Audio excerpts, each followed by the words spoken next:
నేను చెప్పబోయే వాక్య అంశం ఏంటంటే చూడాల్సింది ఇది కాదు. ఏం చెప్పండి? అంశం ఏంటిది? చూడాల్సింది ఇది కాదు. గుర్తుపెట్టుకోండి. నేను చెప్పిన అంశం మీరు గుర్తుపెట్టుకుంటే దానికి సంబంధించినటువంటి మ్యాటరు నాకంటే ఎక్కువగా మీకే తెలుసు. ఇక్కడ చెప్పబడేటువంటి అంశం ఆత్మదేవుడు మనకు తెలియపరిచినటువంటి ఒక వాక్య అంశమును మనం గుర్తుపెట్టుకుంటే మిగతా మ్యాటర్ అంతా మనకేం తెలుస్తుంది? గుర్తుకు వస్తుంది. అమ్మాయి చెప్పండి. హల్లెలూయా. పెళ్ళి అనుకున్నాం. పెళ్ళి అంటే పెళ్ళికి ఏమేమి కావాలా అవన్నీ ఐడియా వచ్చేస్తాయి కదా. వస్తాయా? రావచ్చు. ఇల్లు కట్టాలా అంటే ఏం కావాలా? ఇల్లు కట్టాలంటే అవన్నీ మైండ్కి వచ్చేస్తాయి. అలాగనే ఇక్కడ చెప్పబడే అంశాన్ని గుర్తుపెట్టుకోవాలి. అది నీ హృదయంలో దాచుకోవాలి. ఎందుకంటే ఈ అంశము నీకు అర్థమైతే 100% నువ్వు ఫలిస్తావు. ఆమె చెప్పండి. నువ్వు ఫలించకూడదు, భయ నువ్వు దీవించబడకూడదు. నువ్వు ఎట్లా వచ్చినావో అట్లనే పోవాలా. నీవు అట్లనే ఉండాలి. ఎక్కడేసిన గొంగుడి అక్కడే పడి ఉండాలి. అది ఎవరిది ప్లాన్? అది సాతాను ప్లాన్. ఆమె చెప్పండి. హల్లెలూయా. మనం ఇప్పుడు ఎక్కడ ఉన్నాము? దేవుని సన్నిధానంలో ఉన్నాము అనే ఒక భయము మనలో ఉంటే మనకి ఆ శోధనలు పడకుండా కాపాడుతుంది. చూడాల్సింది ఇది కాదు. ఆమె చెప్పండి. చూడాల్సింది ఇది కాదు, వినాల్సింది ఇది కాదు. చూడాల్సినవి కొన్ని ఉన్నాయి, వినాల్సినవి కొన్ని ఉన్నాయి. అన్నీ వినేటివి కాదు. దేవుడు చెవులు ఇచ్చినాడు కదా, దేవుడు కన్నులు ఇచ్చినాడు కదా అని చెప్పి అర్థమైందా? అన్నీ వినడానికి కాదు. కన్నులు ఇచ్చినాడు కదా అని అన్నీ చూడడానికి కాదు. నోరు ఇచ్చినాడు కదా అని చెప్పి అన్నీ మాట్లాడడానికి కాదు. మాట్లాడడానికి కదా. మీరు చెప్పండి. ఇది ఆత్మదేవుడు ఇచ్చిన అంశమే కాబట్టి దీనికి ఈ అంశంతో ఏదైనా ప్రశ్న వేస్తే దానికి మన దగ్గర ఆన్సర్ ఉండదు. అర్థమైందా? ఇది కరెక్ట్ అని ఈ అంశం మనకి చెప్పిందనుకో అది కరెక్టే ఉంటుంది, దాంట్లో రాంగు ఉండదు. అవునా కాదు? హల్లెలూయా. చూడాల్సింది ఇది కాదు. ఏది కాదు అనేది ఈ వాక్యంలో మనము చదివి ఈరోజు ధ్యానించుకోబోతున్నాం. ఆమేన్ చెప్పండి. సిద్ధమేనా? అందరు సిద్ధమేనా? గట్టిగా చెప్పండి. హల్లెలూయా. సరే, మనం చదువుదాం ఇప్పుడు. ద్వితీయోపదేశ కాండము 28వ అధ్యాయము మొదటి 2 వచనాలు మనం చదువుదాం.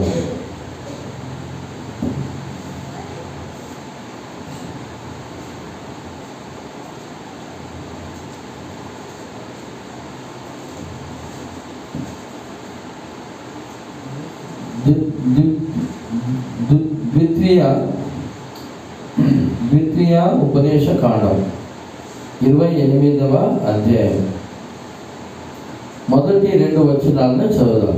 మన మధ్యలో సువార్త రాజు చదువుదాం. నీవు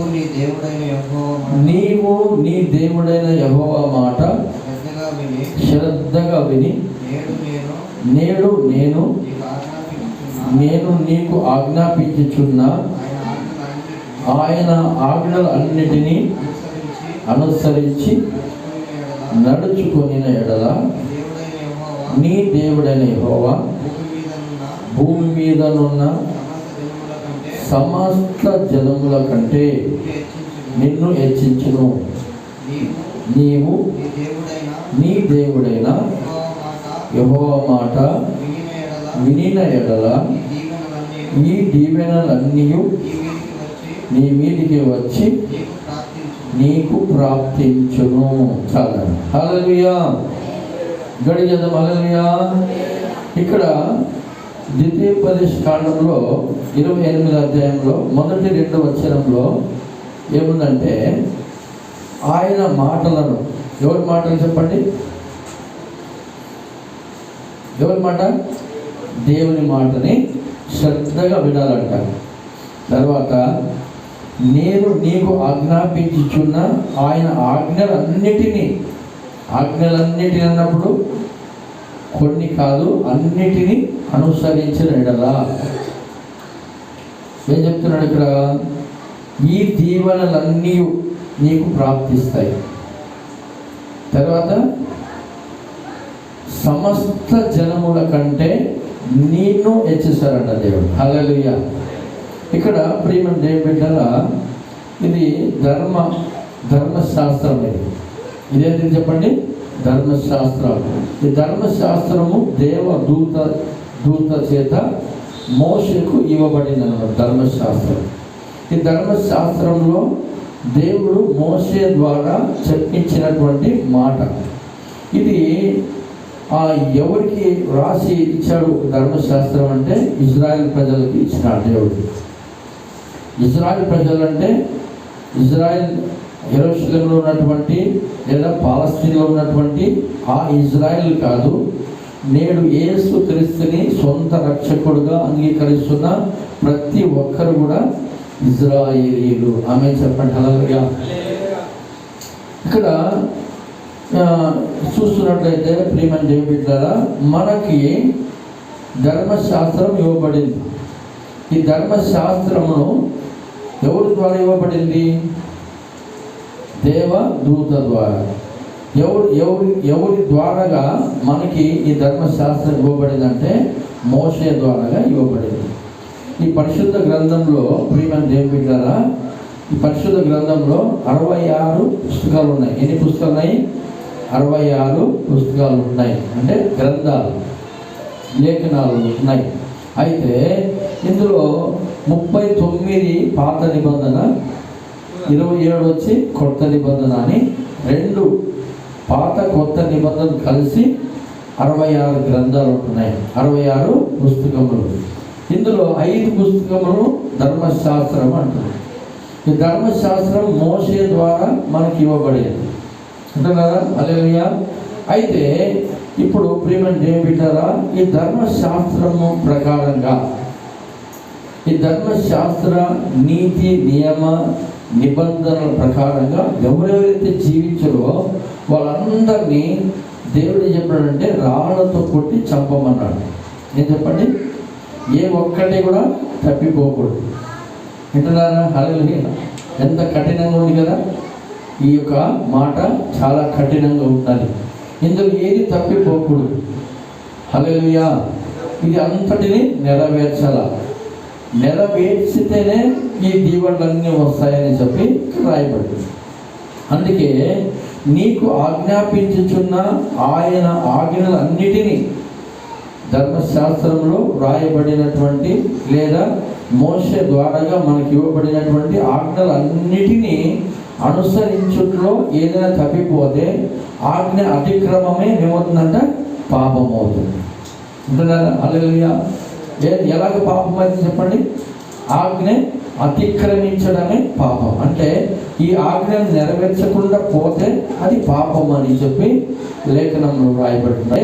ప్రియమైన దేవుని బిడ్డలారా, యోహాను పత్రికలు రాయబడింది, రోమా పత్రికలు రాయబడింది ఏమంటే పాపానికి వచ్చే జీతం ఏంటంటే మరణం. అంటే పాపము ఎవరైతే ఆజ్ఞను అతిక్రమించి పాపం చేస్తారో వాళ్ళకి దీవెనలు రావు. వాళ్ళ సమస్త జనములలో తక్కువ వారికి ఎంచబడతారు. వారిపైకి తెగులన్నీ వస్తాయి అనుసరించకపోతే. అనుసరిస్తే ఇవన్నీ దీవెనలు వస్తాయి. ఇంటున్నారా ప్రియమైన దేవుని బిడ్డలారా? ఈ ద్వితీయోపదేశ కాండంలో 28వ అధ్యాయము 1 నుంచి 14 వచనం వరకు దీవెనలు ఉన్నాయి. ఎటువంటి దీవెనలు, ఎటువంటి ఆశీర్వాదాలు అనేది ఇక్కడ రాయబడి ఉందని చదువుదాము ఒకసారి. నీవు నీ దేవుడైన యెహోవా మాట వినిన యెడల ఈ దీవెనలన్నీ నీ మీదికి వచ్చి నీకు ప్రాప్తించును. చూడండి, ఒక్కొక్కటి లెక్క పట్టుకుందాము. నీవు పట్టణములో దీవింపబడదు, పొలములో దీవింపబడదు. నీ గర్భ ఫలము, నీ భూ ఫలము, నీ పశువుల మందలు, నీ దుక్కిటి ఎద్దులు, నీ గొర్రె మేకలు మందలు దీవింపబడును. నీ గంపయు, హల్లెలూయా, నీ పిండి పిసుగా నీ తొట్టియు దీవింపబడును. నీవు లోపలికి వచ్చినప్పుడు దీవింపబడదు, వెలుపలికి వెళ్ళినప్పుడు దీవింపబడదు. నీ మీద పడు నీ శత్రువులను యెహోవా నీ ఎదుట హతమగునట్లు చేయను. వారొక త్రోవను నీ మీదికి బయలుదేరి వచ్చి 7 త్రోవల నీ ఎదుట నుండి పారిపోదు. నీ కొట్లలోనూ నీవు చెయ్యు ప్రయత్నములు అన్నిటిలోనూ నీకు దీవెన కలుగునట్లు యెహోవా ఆజ్ఞాపించును. నీ దేవుడైన యెహోవా నీకు ఇచ్చుచున్న దేశంలో ఆయన నిన్ను ఆశీర్వదించును. నీవు నీ దేవుడైన యెహోవా ఆజ్ఞలను అనుసరించి ఆయన మార్గమును నడుచుకొని ఎడల యెహోవా నీకు ప్రమాణము చేసి ఉన్నట్లు ఆయన తనకు ప్రతిష్ఠిత జనముగా నిన్ను స్థాపించును. భూ ప్రజలందరూ యెహోవా నామమున నీవు పిలువబడుచున్నట చూచి నీకు భయపడదురు.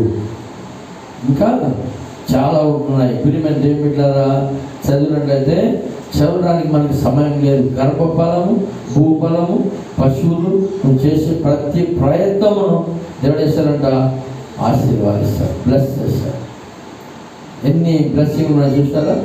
మరి ఈ ద్వితీయోపదేశ కాండం 28:15 నుంచి సుమారు అంటే శాపములు చాలా ఉంటున్నాయి అంటున్నారా? హల్లెలూయా.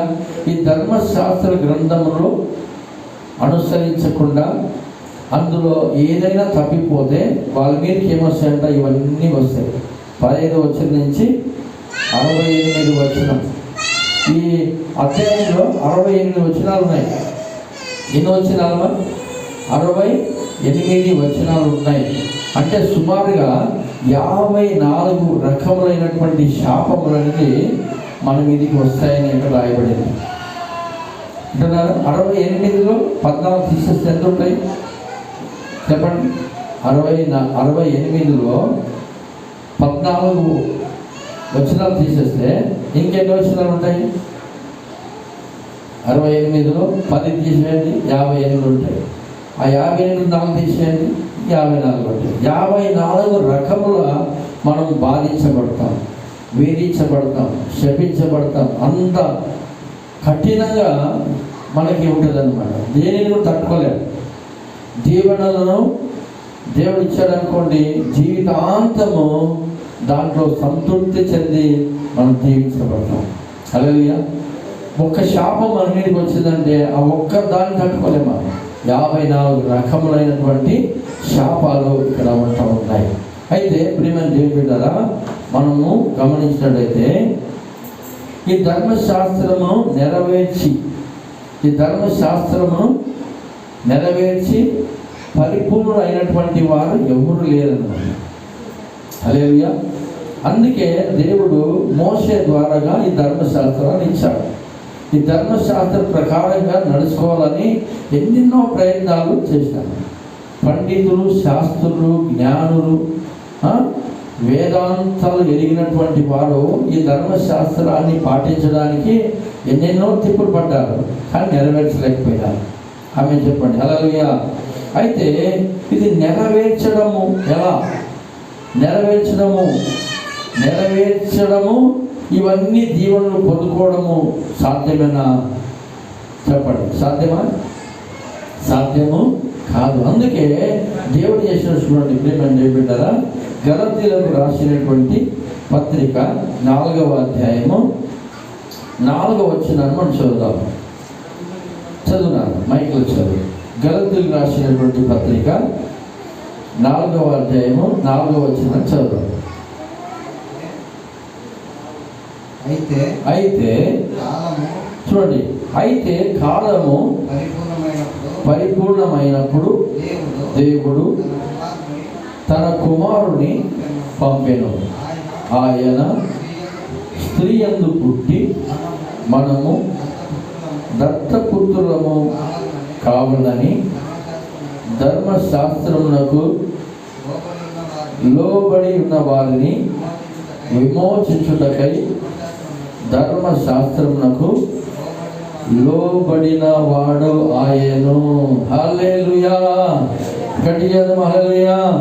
చూడండి, మత్తయి సువార్త 5వ అధ్యాయంలో కూడా ఈ మాట ప్రస్తావించబడుతూ ఉన్నది. అది చదువుదాం మనము. మత్తయి సువార్త 5వ అధ్యాయము 17వ వాక్యం నేను చదువుతున్నాను, మీరు వినండి. మీ పరిశుద్ధ గ్రంథంలో లేదా బైబిల్లో నోట్బుక్స్లో మీరు రాసుకోండి రెఫరెన్స్, లేదా మీ పెన్సిల్లో పెన్ తీసుకున్నాడా మార్క్ పెట్టుకోండి. ధర్మశాస్త్రమునైనను ప్రవక్తల వచనమునైనను కొట్టివేయ వచ్చినని తలంచవద్దు, నెరవేర్చుటకే గాని కొట్టివేయటకు నేను రాలేదు. ఆకాశమును భూమియు గతించిపోయిననే గాని ధర్మశాస్త్రమంతయు నెరవేరు వరకు దాని నుండి ఒక పొల్లైనను ఒక సున్నైనను తప్పిపోదని నిశ్చయముగా మీతో చెప్పుచున్నాను. హల్లెలూయా. ఎవరు ఈ ధర్మశాస్త్రము నెరవేర్చడానికి వచ్చినారు? నెరవేర్చింది ఎవరు? నెరవేర్చమనిది ఎవరికి? దేవుడు. చెప్పండి హల్లెలూయా. నెరవేర్చమని చెప్పింది మనకి. మనలో ఏ ఒక్కరి వల్ల కాలేదు నెరవేర్చడానికి. దాంట్లో ఒక పొల్లు కూడా తప్పిపోకుండా. ఏబిసిడీలు చూసినారా? ఏబిసిడి ఏ నుండి జెడ్ వరకు 26 అక్షరాలు ఉంటాయి. ఆ 26 అక్షరాల్లో ఏ ఒక అక్షరం లేకపోతే ఇంగ్లీష్లో కొన్ని పదాలకు అర్థమే ఉండదు. అంటున్నారా? అందుకే అవి మూల వాక్యముల అక్షరాలు. అదే ప్రకారంగా ఈ ధర్మశాస్త్రం అంతటిని నెరవేర్చగలిగినటువంటి మొనగాడు హల్లెలూయా మగాడు ఎవరు లేరు. అందుకే దేవుడు చేసినట్ట కాలం పరిపూర్ణమైనప్పుడు, ఏం చెప్పండి, కాలము పరిపూర్ణమైనప్పుడు ఆయన తన కుమారుని లోకానికి పంపినాడు. ఆయన ఎలాగొచ్చినాడు, మనం ఎలాగొచ్చినాము అని మనము పరిశీలించి చూసినట్లయితే మనము స్త్రీ పురుషుల ద్వారాగా మనం వచ్చినాము. ఆయన స్త్రీ ద్వారాగా వచ్చినాడు. ఆమె చెప్పండి హల్లెలూయా. ఎలా వచ్చినాడు? ఆయన స్త్రీ ఒక్కటి ద్వారాగా ఆయన వచ్చినాడు లోకానికి. మనకి ఆయన జన్మానికి చాలా వ్యత్యాసం. భూమి ఆకాశము కంటే ఎంతో ఉన్నతమైంది ఆయన జన్మం. హల్లెలూయా. ఆయన జీవన విధానం కూడా అటువంటిదే. అందుకే ఇందులో ఈ ధర్మశాస్త్రంలో రాయబడిన ఒక పొరులైనను సున్నైనను తప్పిపోకుండా అంతటిని నెరవేర్చిన మనగాడు ఎవరంటే మన యేసు ప్రభు. ఆమె చెప్పండి హల్లెలూయా. మనమంతా ఏమై ఉంటామంట? ధర్మశాస్త్రమునకు లోనై ఉంటుంది. ధర్మశాస్త్ర విధులకు కట్టడలకు ఆజ్ఞలకు లోబడి ఉంటుంది. లోనై ఉంటేమంటే బానిసగా ఉంటుంది, బందీగా ఉంటుంది, ఆ చెరలో ఉంటుంది. అయితే దాని నుంచి మనల్ని విమోచించడానికి ప్రభు అయిన యేసయ్య ఈ లోకానికి వచ్చాడు. ఆమె చెప్పండి హల్లెలూయా. మళ్ళీ ఇప్పుడు విమోచించినాడు. ధర్మశాస్త్ర నీతి విధుల నుంచి మన యేసు దేవుడు విమోచించినాడు. అందుకే మనం ఇంకా ధర్మశాస్త్రానికి లోనైన వారి స్థితిలో చూడొద్దు. మనం చూడాల్సింది ఇది కాదు. హల్లెలూయా. బైబిల్లో చూసినట్లయితే ప్రియమైన దేవుని బిడ్డలారా, మనకందరికీ మూలమైన ఒక వ్యక్తి ఉన్నాడు. అతడు ఎవరు చెప్పండి? మనకందరికీ మూలమైన మూల పితరుడు ఎవరంటే ఆదాము. ఆదాము నుంచి అబ్రహాము వచ్చినాడు. అబ్రహాము సంతానంగా మనం ఇప్పుడు పిలువబడుతున్నాం. ఆదాము నుంచి వచ్చినటువంటి వాళ్ళం. ఆమె చెప్పండి. మనం ఆదాము నుంచి వచ్చిన వాళ్ళము. ఆదామును చూడొద్దు. మనం ఎవరు చూడాలా? కడపటి ఆదాము వచ్చినాడు అన్నమాట. మొదటి మానవుడు ఏమైపోయాడంట? దేవుని ఆజ్ఞను అతిక్రమించి పాపం చేసి దేవునికి దూరం అయిపోయినాడు, శాపానికి లోనైపోయినాడు. బాగా గమనించండి. మనం చూడాల్సింది వాళ్ళని కాదు, ఆ స్థానాన్ని చూడొద్దు. మనం చూడాల్సింది ఏంటంటే కడపటి ఆదాముగా యేసు ప్రభు ఈ లోకానికి వచ్చాడు. ఆమె చెప్పండి హల్లెలూయా. ఆయన వచ్చి ఏం చేశాడంట చెప్పండి? ఆదాము ఏ ఆజ్ఞనైతే అనుసరించలేదో ఆజ్ఞను అతిక్రమించకుండా, హల్లెలూయా, ఆజ్ఞలకు అన్నిటికీ శిరస్సు వహించి దాని కొరకు ప్రాణం పెట్టాల్సి వచ్చినా కూడా ప్రాణాన్ని పెట్టాడు. ఆమె చెప్పండి హల్లెలూయా. అది ఎప్పుడు వచ్చినాడంట? కాలము ఎప్పుడు వచ్చినాడు? కాలము చెప్పండి, హల్లెలూయా, పరిపూర్ణమైనప్పుడు. ఏమంటే గర్భంలో శిశువు ఉంటుంది, శిశువు పరిపూర్ణంగా అయిపోయాక డెలివరీ అవుతుంది. అవునా కదా? అర్ధాంతరంలో బయటికి రావాలని కోరుకుంటే శిశువు అనేది మనకి చేతి దొరుకుతాడు. దొరికిన జీవితాంతము అదొక ఆయాసకరంగా ఉంటుంది, బాధ వేదన అనుభవించాల్సి వస్తుంది. కాబట్టి ప్రియమైన ఏమిటో పరిపూర్ణమైనప్పుడు దేవుడు తన కుమారుని లోకానికి పంపించి ధర్మశాస్త్రానికి లోనైన మనల్ని వేసినట్టు ఆయన విమోచించినాడు. హల్లెలూయా. పంజరములో ఉన్న చిలుక అది చూడొద్దు మనం. పంజరములో నుంచి బయటికి ఎగిరిపోతున్నటువంటి చిలుకని చూడాలి. ఆమె చెప్పండి హల్లెలూయా. ఏం చూస్తున్నాం మనము? అందుకే ఈ శాపం మనం అనుభవిస్తున్నాం, దరిద్రత అనుభవిస్తున్నాం, పేదరికం అనుభవిస్తున్నాం, ఇంకా దరిద్రతను అనుభవిస్తున్నాం. హల్లెలూయా. ఎవరు ఇంతవరకు కానీ ఇంకా తర్వాత కానీ ధర్మశాస్త్రాన్ని పర్ఫెక్ట్గా నెరవేర్చడానికి ఎవరి వల్ల కాదు. ఏదో ఒక దాంట్లో తప్పిపోయి ఉంటారు. కాబట్టి కొన్ని ఆధారాలు మీకు చూపిస్తాను. యోహాను సువార్త 8వ అధ్యాయం చూడండి. యోహాను సువార్త 8వ అధ్యాయంలో యేసు ప్రభు వారు స్పష్టంగా అక్కడ ఉన్నటువంటి ఆ జనానికి ఆయన చెప్పినట్టుగా చూస్తూ ఉంటున్నాం. యోహాను సువార్త 8వ అధ్యాయంలో ఇక్కడ రాయబడి చూద్దాము.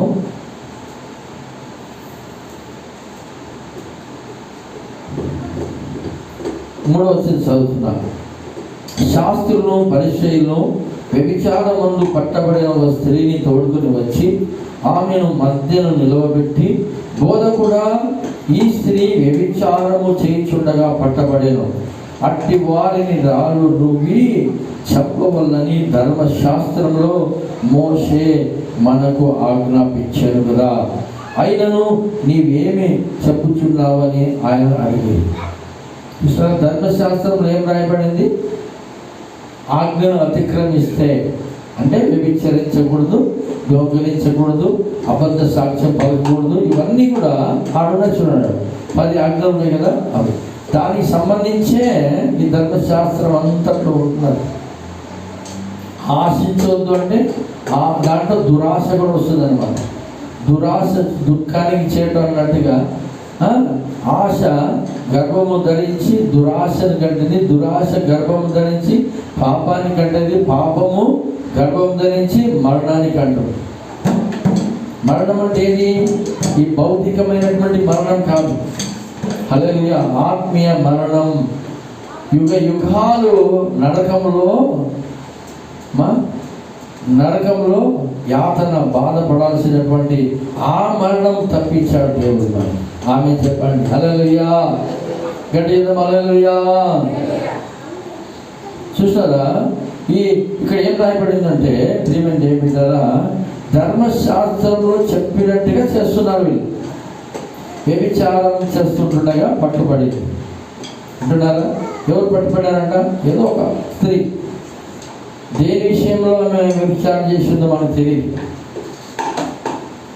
వ్యభిచారి పట్టబడింది. అయితే విలేశారంట ధర్మశాస్త్ర ప్రకారంగా రాళ్ళు తీసుకుని వచ్చిన కొట్టడానికి మధ్యలో నిలవబెట్టి, అంటే అక్కడ ఉన్నటువంటి జనమంతా గుంపు కూడినారు, యేసు ప్రభు వారు కూడా అక్కడ ఉన్నారు. ఆ మధ్యలో నిలబెట్టి ఈమెను రాళ్ళతో కొట్టి చంపాలని ధర్మశాస్త్రంలో మోషే మాకు ఆజ్ఞాపించాడు. ఇప్పుడు ఏం చేయమంటావు? చంపమంటావా చంపొద్దా? ఇంతవరకు ఏం చేసినారు వీళ్ళు? అట్లా వ్యభిచారంలో పట్టబడిన వారిని కొడతా ఉన్నారు, చంపుతున్నారు, కొడుతున్నారు, రాళ్ళతో కొట్టి చంపేస్తున్నారు. అదే ప్రకారం ఈ స్త్రీకి చేయడానికి అక్కడ తీసుకొచ్చినప్పుడు యేసు ప్రభు వారు ఏం చెప్తారంటే చూడండి ప్రియమైన బిడ్డలారా, 7వ వచనం చదువుతున్నాను. వారు ఆయనను పట్టు వదలక అడుగుచుండగా ఆయన తల ఎత్తి చూచి, మీలో పాపము లేనివాడు మొట్టమొదట ఆమె మీద రాయి వేయవచ్చును. హల్లెలూయా. ధర్మశాస్త్రం ఏం చెప్తుందంటే పాపము చేత పట్టబడిన వాడిని రాళ్ళతో కొట్టి చంపమంటుంది, కానీ పాపము లేనివాడు కొట్టాలంట. ఆదాము నుంచి పుట్టిన ప్రతి ఒక్కడు పాపం చేస్తాడు. ఆదాము పాపం చేస్తాడు, ఆయన పుట్టిన పిల్లలందరూ పాపం చేస్తారు. ఇప్పుడు ఈ శాస్త్రులేమి, పరిచయలేమి, సర్దికేలేమి వాళ్ళు ఆయా వృత్తులు కలిగి ఉన్నారేమో, అంతేగాని వాళ్ళలో పాపం ఉంది. వింటున్నారా? మీలో పాపం లేనివాడు మొదట రాయి తీసుకుని కొట్టమన్నారు. పాపము చేత పుట్టినటువంటి వాళ్ళ వారు. ఆమె చెప్పండి హల్లెలూయా. ఈ మాట కూడా బైబిల్లో నుండి చదువుదాము. యోహాను సువార్త 1వ అధ్యాయము 13వ వచనం రాయబడి చూడండి. వారు దేవుని వలననే పుట్టిన వారు కానీ రక్తం వలనైనను, శరీర ఇచ్చ వలనైనను, మనుష్య ఇచ్చ వలనైనను పుట్టిన వారు కాదు. హల్లెలూయా. ఎవరి గురించి రాయబడింది ఇక్కడ 13వ వచనంలో? వారంటే ఎవరు? పైన 12వ వచనం రాయబడింది. తన్ను ఎందరు అంగీకరించురో వారికి అందరికీ, అనగా తన నామమందు విశ్వాసముంచిన వారికి దేవుని పిల్లలగుటకు ఆయన అధికారము అనుగ్రహించెను. హల్లెలూయా. దేవుడు పరిశుద్ధుడు. ఆమె చెప్పండి. దేవుడు ఏమైనాడు? పరిశుద్ధుడు. ఆయన పిల్లలు కూడా పరిశుద్ధులే. జామ పండు చెట్లో నుంచి జామ పండు వస్తుంది, మామిడి పండు వస్తుందా? కాదు. అంటే ఇప్పుడు దేవుడు ఏమైనాడు? ఇప్పుడు పరిశుద్ధుడు. ఆమె చెప్పండి హల్లెలూయా. ఆయన పిల్లలమైనటువంటి మనము కూడా అయిపోయినప్పుడు పరిశుద్ధులం అయిపోయినాం. ఆమె చెప్పండి. నేను చేసిన క్రియల ద్వారా కాదు, నేను చేసిన మంచితనము, నేను చేసే కథలు, వాటి ద్వారా కాదు నేను పరిశుద్ధునైంది. ఆయన ఎందుకు విశ్వాసం ఉంచాను కాబట్టి. ఏమంటే ఇక్కడ ఆయనను అంగీకరించినాను. యేసు ప్రభు నా రక్షకుడు. హల్లెలూయా. యేసు ప్రభు నాకు తండ్రి, యేసు ప్రభు నాకు దేవుడు, ఆయనే నాకు సర్వస్వం. ఆయన లేకుండా నేను బ్రతకలేను. ఆయనే నాకు, హల్లెలూయా చెప్పండి హల్లెలూయా, ఆయనను అంగీకరిస్తాను. అంగీకరించాలా వద్దా అనే అనుమానంలో నేను లేను. నేను పర్ఫెక్ట్గా యేసు ప్రభుని నా సొంత రక్షకుడుగా నేను అంగీకరించినాను. ఆయన అద్వితీయ కుమారుడు, తండ్రి అయిన దేవునికి ఆయన అద్వితీయ కుమారుడు, ఏకైక దేవుడు అని నేను అంగీకరించినాను. కాబట్టి ఇప్పుడు నేనేమైపోయినాను? ఇప్పుడు మీరు చెప్పండి, నేనేమైపోయినాను? దేవునికి కుమారుని అయిపోయినాను. మీరు అంగీకరించినారా? యేసు ప్రభుని అంగీకరించినారా? యేసు ప్రభు నీ కొరకే ఈ లోకానికి వచ్చినాడా? ఏమన్నాడు నాకు తెలియదు అంటారా? అట్లా అయోమయ స్థితిలో ఉన్నవారు కాలేరు. కానీ ఎవరైతే నమ్మి విశ్వసిస్తారో, లేఖనాలు అబద్ధం చెప్పదు. ఈ లేఖనం అబద్ధం చెప్తే ఇక్కడ సమాజం ఒప్పుకోదు. బాగా గమనించండి ప్రియమైన దేవుని బిడ్డలారా. కొన్ని ప్రొడక్ట్స్ అమ్ముతుంటారు, మేకప్కో లేకపోతే శరీరానికో దేనికో, మనకి బాగవడానికి, ఆరోగ్యం వస్తుంది, అది వస్తుంది అని చెప్పి కొన్ని ప్రోడక్ట్లు అమ్ముతూ ఉంటారు. కొన్ని డూప్లికేట్ ఉంటాయి. ఈ డూప్లికేట్ కొంతవరకు చలామణి అవుతాయి, తర్వాత అవి పట్టుబడిపోయి ఏమైపోతాయి? అవి జైలు పాలైపోతాయి. అవునే కదా? హల్లెలూయా. సత్యమును ఎవరు కూడా ఏం చేయాలంట? బంధించి పెట్టలేదు. సత్యాన్ని కట్టడి చేయలేదు. సత్యం దూసుకుని వెళ్ళిపోతుంది, కానీ దానిని అడ్డగించడానికి ఎవరి తరము కాదు. దేవుడు సత్యం. యేసు ప్రభు అన్నాడు, నేనే మార్గమును, సత్యమును, జీవమును. హల్లెలూయా. నా ద్వారానే తండ్రి వద్దకు ఎవరైనా రాగలరు, లేకపోతే ఎవరు రాలేరని చెప్పాడు. ఆమె చెప్పండి హల్లెలూయా. ఇప్పుడు నేను ఆయనకు కుమారుని ఎలాగైనానంటే, తండ్రి దేవుడికి కుమారుని ఎలాగైనాను, నేను ఎలాగ పరిశుద్ధుడైనానంటే ఆయన కుమారుని అంగీకరించాను. ఆయన కుమారుని చేశాను, నా సొంత రక్షకుడు అంగీకరించినాను. నేను అదే చూస్తున్నాను, అదే అనుభవిస్తున్నాను. నేను హల్లెలూయా. నన్ను దేవుడిగా అనుకోను, నేను దేవుడిగా అనుకోను, తండ్రిగా అనుకుంటాను. ఆయన నాకు తండ్రి. దేవుడు అంటే గుడి బయట ఉండాలి, దేవుడు అంటే గుడి బయట ఉండాలి, చెప్పులు ఇప్పాలా, అవన్నీ కథలు ఉంటాయి. దేవుడు కాదు నాకు ఇప్పుడు, ఆయన తండ్రి. ఆమె చెప్పండి హల్లెలూయా. నేను ఆయన కుమారుని అయిపోయినాను. ఎప్పుడైతే ఈ నమ్మకం, ఈ స్థితిని మీరు చూస్తారో, ఇది గ్రహిస్తారో, ధ్యానిస్తారో, హల్లెలూయా, ఆయనకు కుమారులు కుమార్తెలు అయిపోతారు. ఆమె చెప్పండి హల్లెలూయా. ఆయన బ్యాంక్ బ్యాలెన్స్ అంతా మీ అకౌంట్లోకి వచ్చేస్తుంది, మీ హ్యాండర్ అయిపోతుంది. కథ కాదు, ఏదో మభ్యపరచడానికి ఏదో వచ్చిన ఆదివారం ఏదో 4 మాటలు చెప్పాలి అది చెప్తలేను. వాస్తవం, సత్యాన్ని చెప్తున్నాను. ప్రేమ దేవుడారా, నేను ఆయన కుమారుడు అయినప్పుడు ఆయనకున్నదంతటి పైన నాకేముంది, ఇప్పుడు వారసత్వం వచ్చింది. దత్త పుత్రుడైపోయినాడు ఆయన. ఆమె చెప్పండి, నన్ను దత్తు తీసుకున్నాడు. నా తండ్రి వేరు, నా తల్లి వేరు, నన్ను కన్నవాళ్ళు వేరు. కానీ వాళ్ళ దగ్గర నుంచి నన్ను దేవుడు దత్తు తీసుకున్నాడు. నేను ఇప్పుడు ఆయన కుమార్తెను అయిపోయినాను. కాబట్టి ఆయనకు ఉన్నదంతా కూడా ఇప్పుడు ఏమైపోయింది, నాకైపోయింది. ఆమె చెప్పండి, ద్వితీయోపదేశ కాండంలో చెప్పబడినట్టుగా ఆయన అంతటి నెరవేర్చినాడు. దేవుని మాటను, తండ్రి అయిన దేవుని మాటను శ్రద్ధగా విన్నాడు. ఎవరు వినలేదు. ఆమె చెప్పండి, చివరికి ఎవరి ద్వారా మనకు ధర్మశాస్త్రం ఇవ్వబడిందో ఆయన కూడా ఏం లేదు. దేవుడు చెప్పినాడు, ఈ బండతో వెళ్ళి మాట్లాడమంటే పోయి కొట్టేసినాడు, ఈ బండను కొట్టుమంటే పోయి మాట్లాడుతున్నాడు. ఆయన ఏం లేదు. ఎవరిన్నారు శ్రద్ధగా చెప్పండి. నా ద్వారాగా వింటున్నారా? హల్లెలూయా. ఇది వచ్చినప్పుడు అందులోనే పొరపాటు ఉందనుకో, నాలో పొరపాటు ఉందనుకో, ఇంకా నేనే నెరవేర్చలేదంటే ఇంకెవరు నెరవేర్చగలుగుతాను? ఆమె చెప్పండి. హల్లెలూయా. గడిలో హల్లెలూయా. ఏదో అంగీలో దొరికింది కాదండి ఇది. ఈ మాటలు ఏదో అంగీలో దొరికింది, కొట్లు దొరికింది కాదు. దేవుడు స్వయముగా సినాయి పర్వతం మీద దిగి వచ్చి ఆకాశముల నుంచి మాట్లాడి చెప్పినటువంటి మాటలు. ఆమె చెప్పండి. హల్లెలూయా. అన్నికే నెరవేరుతున్నాయి, నెరవేరుతూనే ఉంటాయి. ఆమె చెప్పండి. ఆ తరానికే కాదు, ఈ తరానికి కాదు, రాబోయే తరానికి కూడా ఈ వాక్యాలు వర్తిస్తూనే ఉంటుంది. యేసు ప్రభువు చెప్పినారు, ఆకాశమును భూమియు గతించిపోవును కానీ ఈ మాటలలో ఏం కాదంట, పొల్లు కూడా తప్పిపోదు. అవన్నీ నెరవేరుతాయి. ఆమె చెప్పండి. ఆల్రెడీ నెరవేర్చినాడు. ఆయన చెప్పినటువంటి మాటలలో కొన్ని నెరవేరవలసినవి ఉన్నాయి, అవి నెరవేరుతాయి. ఆమె చెప్పండి. హల్లెలూయా. ఇప్పుడు చూడండి ప్రియమైన దేవుని బిడ్డలారా, ద్వితీయోపదేశ కాండానికి వెళ్దాం. మనము 28వ అధ్యాయంలో మనం చూద్దాము. అక్కడ చెప్పబడిన ఒక్కొక్క వాగ్దానాన్ని మనం చూద్దాం. మనం చూడాల్సింది ఈ 54 వచనాల నుంచి అవి కాదు. ఆమె చెప్పండి. హల్లెలూయా. చూడండి, ఇక్కడ రాయబడి చదువుదాం. మనం ద్వితీయోపదేశ కాండం 28వ అధ్యాయంలో రాయబడినట్టుగా ఒక్కొక్కటిగా మనం చదువుదాం. 3వ వచనం చదువుతున్నాను. నీవు పట్టణంలో దీవింపబడదు. ఆమె చెప్పండి. కుడి చేతిని పైకెత్తండి. మనం ఏ పట్టణంలో ఉన్నాం? మనం ఇప్పుడు ఏ పట్టణంలో ఉన్నాం? నువ్వు ఏ పట్టణంలో నివసిస్తున్నావు? ఈ పట్టణంలో నేను దీవించబడుతున్నాను. ఆమె చెప్పండి. హల్లెలూయా. ప్రభువా నీకు స్తోత్రములు. ఈ పట్టణంలో నన్ను దీవించినందుకు నీకు స్తోత్రములైనా. పట్టణంలో దీవింపబడదు, పొలములో దీవింపబడదు. పొలము ఉందా మీకు?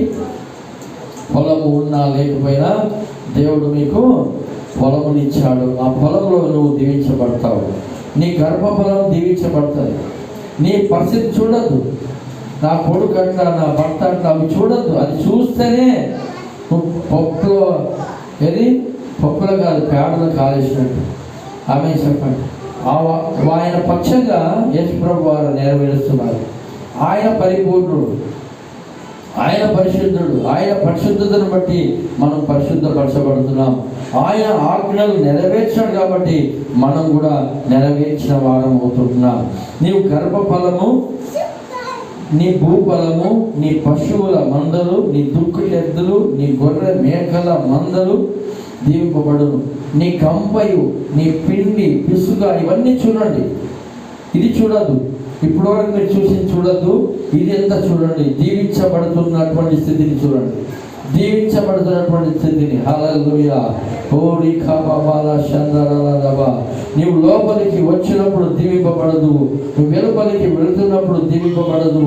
నీ మీద పడు శత్రువు, ఇంతవరకు నీకు ఎదుట ఎవరైనా శత్రువు ఉన్నారంటే నీ ఎదుట నిలబడకుండా 7 త్రోవన వారు పారిపోబోతున్నారు.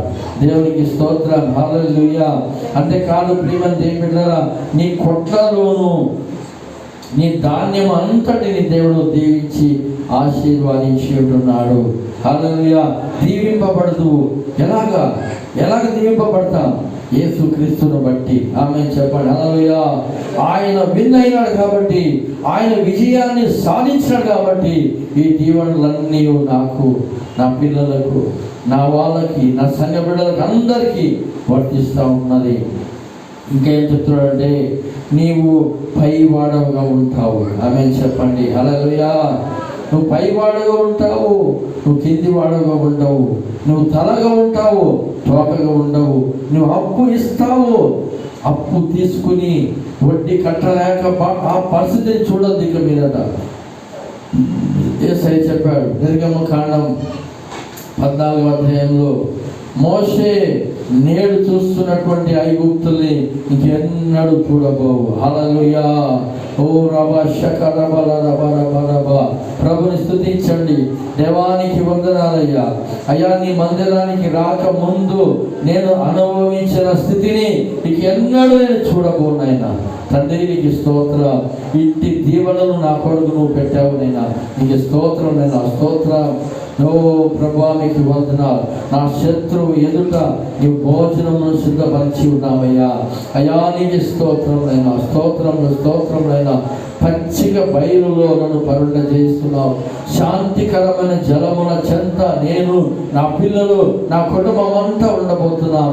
శాపగ్రస్తమైనది ఏయమైనది ఏ ఒక్కటి కూడా నైనా నాలో కానీ, నా సంఘంలో కానీ, నా బిడ్డల్లో కానీ, అయ్యా నా కుటుంబంలో కానీ నువ్వు లేకుండా చేసినందుకు నీకు స్తోత్రం తండ్రి. యేసు నామములో ఆమేన్. ఆమేన్. హల్లెలూయా. శ్వాసం చెప్పండి, నమ్మండి. ఆమేన్ చెప్పండి. ఏదైనా శరీరంలో వ్యాధి నొప్పి ఉందా? అది లేనట్టుగానే చూడండి. అది లేకపోతే ఇప్పుడు కుడికాలకి నీకు నొప్పి ఉందనుకో, ఎడమ కాలు నొప్పి లేదు కదా. నొప్పి లేని చూడాలా, నొప్పి ఉండి చూడాలి. హల్లెలూయా. నొప్పి లేని చూస్తూ ఈ నొప్పి ఉండేదానికి చెప్పాలా? ఆమేన్ చెప్పండి. ఈ ఎడమ కాలు వలె నా కుడి కాలు దేవుడు బాగా చేస్తున్నాడు. స్తోత్రం చెప్పండి. హల్లెలూయా. దేవుడు నా అన్న పానములు ఆయన దీవించినాడు. దేని బట్టి దీవించినాడు? నువ్వు చేసిన గొప్ప కార్యాలకు, నువ్వు చేసిన పుణ్య కార్యాలకు, నువ్వు చేసే మంచితనానికి.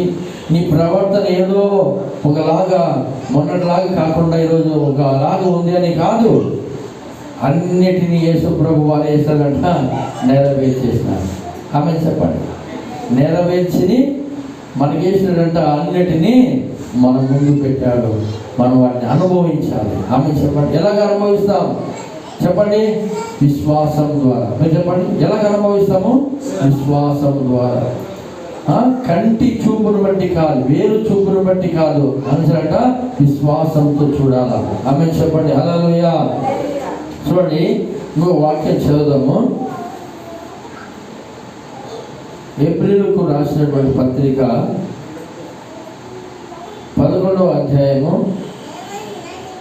24వ వచనం చదువుదాం.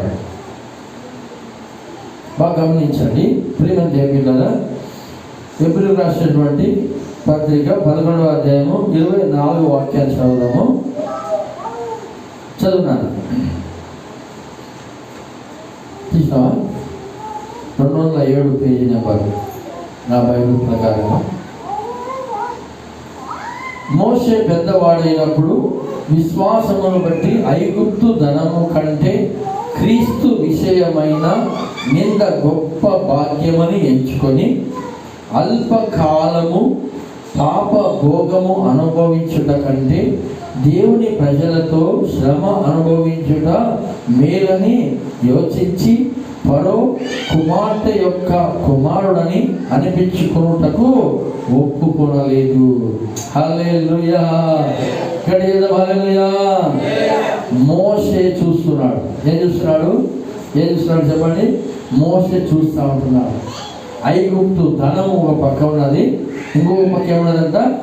ప్రజలు క్రీస్తు నిమిత్తము క్రీస్తు విషయమైన నిందలు ఒక పక్కన ఉన్నాయి. హల్లెలూయా.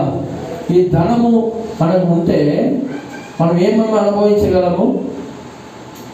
ఏమి నేను అనుభవిస్తానో అని మోసే చూసినాడు.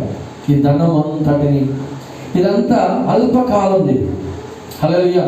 మోసే చూసినాడు అన్నమాట, అనుభవించినది. ఇంకా రెండు వైపులు ఉన్నాయి. ఒకటి చెప్పండి, క్రీస్తు విషయమైన నింద గొప్ప భాగ్యం అనుకున్నాడు. దేవుని ప్రజలతో శ్రమ అనుభవించుట ఎంతో భాగ్యము, గొప్ప ఇది అనుకున్నాడు. దీని తర్వాత రాబోయే దీవెన, ఆశీర్వాదాన్ని చూసినాడు. దీని తర్వాత వచ్చేటువంటి శాపం ఏంటిదో ఆయన చూసినాడు. చూసి అంటున్నాడు, నేను ఆయన ఒక్కటే అనుకుంటే ఏమవుతుందంట, ఈ ఐగుప్తు ధనం అంతటిని అనుభవించుటకు హక్కుదారుడు, అర్హుడైతాడు మోషే. హల్లెలూయా. ఏమని ఒప్పుకోలేదైనా చూద్దాం ఒకసారి.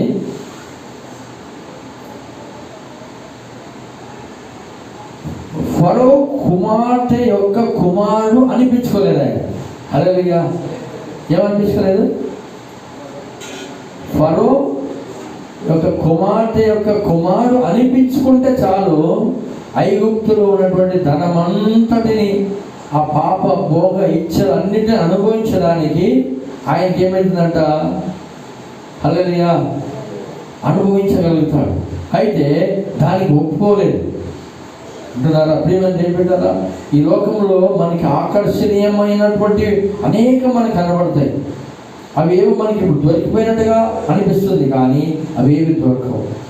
కాబట్టి ప్రియమైన దేవుని బిడ్డలారా, మోసే చూశాడు. ఎప్పుడు చూశాడు? మోసే పెద్దవాడైనప్పుడు. ఆమె చెప్పండి, ఇప్పుడు దేంట్లో పెద్దవాడైనాడు మోసే? ఆత్మీయ స్థితిలో పెద్దవాడై చూసినప్పుడు ఐగుప్తు ధనము కంటే దేవుని ప్రజలతో శ్రమ అనుభవించిన గొప్ప భాగ్యం అనుకొని ఏం చేసిన, ఈ ఐగుప్తు ధనమును, ఈ ఐగుప్తులో ఉన్నటువంటి సుఖభోగాలన్నిటినీ తుచ్చమైనవి ఎంచుకొని వాటిని తోసివేసి దేవుని ప్రజలతో క్రీస్తు విషయమైన నిందలు అనుభవించుకుంటూ దేవుని కొరకు నిలబడ్డాడు. ఆమె చెప్పండి. హల్లెలూయా. ఫరో కానీ, ఫరోతో ఉన్నటువంటి ఐగుప్తీయులు కానీ, వాళ్ళ హిస్టరీ, వాళ్ళ స్టోరీ కానీ ఎక్కడైనా ప్రపంచంలో మనకు దొరుకుతుందా? దొరకదు. కానీ మోసే గురించి, మోసే జీవిత విధానం గురించి, మోసే ఎన్నుకున్నటువంటి ఆ ఎన్నిక అంతటిని ఇప్పటి కాదు, తరతరాలుగా వాటిని మనము ఏం చేస్తామో తెలిసిన ధ్యానించుకోగలుగుతాం. చరిత్రలో నిలబడిపోయినాడు మోసే, కానీ ఫరో నిలబడలేకపోయినాడు. ఎందుకు? హల్లెలూయా. వాళ్ళు ఎన్నుకున్నది వేరు, వాళ్ళు చూసింది వేరు, వాళ్ళు అనుభవించింది వేరు. కానీ మోసే చూసింది అది కాదు. మోసే చేసినాడంట. చెప్పండి. హల్లెలూయా. చూడండి, చదువుదాం ఇంకా. అల్పకాలము పాప భోగము అనుభవించుట కంటే దేవుని ప్రజలతో శ్రమ అనుభవించడం మేలని యోచించి ఫరో కుమార్తె యొక్క కుమారుడు అనిపించుకున్నకు ఒప్పుకొనలేదు. ఏలైనగా అతడు ప్రతి ఫలముగా కలుగపోవు బహుమానమునందు దృష్టి ఉంచి చూచెను. హల్లెలూయా. ఇవన్నీ చూడలేదు. అందుకే ఈ అంశం ఏంటంటే, చూడాల్సింది ఇది కాదు, చూడాల్సింది నీ పరిస్థితిని కాదు, నీ పిల్లల పరిస్థితిని కాదు. హల్లెలూయా. చూడాల్సింది ఏం తెలుసిన, క్రీస్తులో వారి జీవితం ఎలా ఉంటుంది చూడాలని. ఆమె చెప్పండి. హల్లెలూయా. క్రీస్తులో, లోకంలో కాదు, క్రీస్తులో దేవుని విషయమై, పరలోక సంబంధమై, ఆత్మ సంబంధమై వారి యొక్క స్థితిగతులు ఎలాగున్నాయో, ఎలా ఉంటాయో ఒకసారి నువ్వు ఆలోచించి ధ్యానించి, హల్లెలూయా, వారిని అలాగ చూస్తూ ప్రభుని స్తుతిస్తారా. ఆమె చెప్పండి. హల్లెలూయా. హల్లెలూయా. అలాగ చూసినటువంటి వారు పరిశుద్ధ గ్రంథంలో కొల్లలుగా ఉంటున్నారు. వాళ్ళు వేసారంట, దేవుని యొక్క వాగ్దానాలను పొందుకున్నారు, అనుభవించినారు. ఆమె చెప్పండి. హల్లెలూయా. చెప్పడానికి చాలా అంశాలు ఉన్నాయి. ఈ రెండు వాక్యాలు మీ ముందు నేను ఉంచుతున్నాను. ఏమంటారా? ఇంకా చాలా విషయాలు ఉన్నాయి. అవన్నీ కూడా చెప్పడానికి, వివరించుకోవడానికి మనకు సమయం లేదు. రాబోయే దినంలో మనము వాటిని ధ్యానిస్తామంట. ఆమె చెప్పండి. హల్లెలూయా. చూడాల్సింది ఏం చెప్పండి? చూడాల్సింది ఇదేనా? నీకు వచ్చే సాధి కొంచెం చేపలే, శిష్యులు ఏమన్నారు? ఇంత వేల మందికి ఇవి ఏం సరిపోతాయి, ఏ పాటివి ఇవి అని చూశారు వాళ్ళు. కానీ యేసు ప్రభు ఏం చేసినాడు చెప్పండి? హల్లెలూయా. తాను భూలోకంలో ఉన్నాడు, మనలాంటి మానవుడిగానే ఉన్నాడు, సాధారణమైన వ్యక్తిగా ఉన్నాడు. కాబట్టి ఆయన తండ్రి అయిన దేవుడు చూసినాడు. ఆయన ఈ జగత్తుకు చెప్పండి మూలము ఆయనే. ఆమె చెప్పండి హల్లెలూయా. ఈ సమస్తానికి ఏంటి సృష్టించిన వాడు ఆయన, సృష్టికర్త ఆయన ఉండగా నాకు కొరత ఉంటుందా? ఉండదు. హల్లెలూయా. దావీదు అంటున్నాడు, యెహోవా నా కాపరి, నాకు లేమి కలగదు. దరిద్రత, పేదరికము, లేనితనం అనేది నా జీవితంలో ఉండదు అని ఖచ్చితంగా ఆయన అంటున్నాడు. యేసు ప్రభు వారు అంటున్నారు, ఈ 5 రొట్టెలు 2 చేపలు నా చేతికి ఇవ్వండి. హల్లెలూయా. వాటినేసి నేను అనేకులు తృప్తి పడే అంతగా ఆహారముగా మారుస్తాడు నా దేవుడు అని చెప్పి ఆకాశం వైపు చూపెట్టి, హల్లెలూయా, ఈ సమస్తమును పోషిస్తున్న తండ్రి నీ కృతజ్ఞతలు అని చెప్పి ఆ రొట్టెలు చేపలు వాళ్ళకి ఇచ్చాడు. అంతే. ఏం జరిగింది అక్కడ చెప్పండి? హల్లెలూయా. వారు పెట్టినటువంటి ఆ పాత్ర నిండిపోయింది. అది వడ్డించినారు, మరలా నిండిపోతా ఉంది. వడ్డిస్తున్నారు, నిండిపోతా ఉంది. ఆమె చెప్పండి హల్లెలూయా. 5,000 మంది పురుషులు తినగా, స్త్రీలు పిల్లలు లెక్క వేయకుండా అంతమంది తినగా ఇంకా 12 గంపెళ్ళు మిగిలినాయి. శిష్యులు చూసింది ఏంటిది? యేసు ప్రభు చూసింది ఏంటిది? వీరి అరణ్యంలో తిరిగి ఇంటికి పోయేటప్పుడు మూర్ఛపోతారేమో, కళ్ళు తిరిగి పడిపోతారేమో, ఆహారం లేక 3 రోజుల నుంచి నాయతే ఉన్నారు. వీరికి కడుపు నిండా భోజనం పెట్టి పంపిస్తామని యేసు ప్రభు ఎవరు చూసినాడు? తండ్రి దేవుడు చూసినాడు. మనం ఎవరిని చూడాలా? హల్లెలూయా. నీ స్థితిని చూడొద్దు, నీ యొక్క చదువు ఎడ్యుకేషన్ చూడొద్దు. దేవుడు జ్ఞానానికి మూలం ఆయనే. జ్ఞాన వివేకములు ఆయన నోటి నుంచి వస్తుంది. నీలో ఉన్న బలహీనత చూడొద్దు, నిన్ను బలపరచు వాణ్ణి చూడాలంట. నన్ను బలపరచు వాణి యందు నేను సమస్తమును చేయగలుగుతాను అన్నటువంటి యొక్క ధీమాతో, ధైర్యంతో మనం చేయాలి. విశ్వాసంతో ముందు అడుగు వేయాలి, కుంగిపోవద్దు. ఆమె చెప్పండి హల్లెలూయా. అందులేసిన పడదాం, కళ్ళు మూసుకుందాం. చూడాల్సింది ఇది కాదు. మోసే చూశాడు. అయితే మోసే ఏం చూశాడు? మనం ఏం చూస్తున్నాం నేడు? పరిశుద్ధ గ్రంథంలో హల్లెలూయా అనేక విషయాలు రాయబడ్డాయి. ఎందుకో తెలుసా? ఈ కడవరి దినాలలో మనం నులువెచ్చగా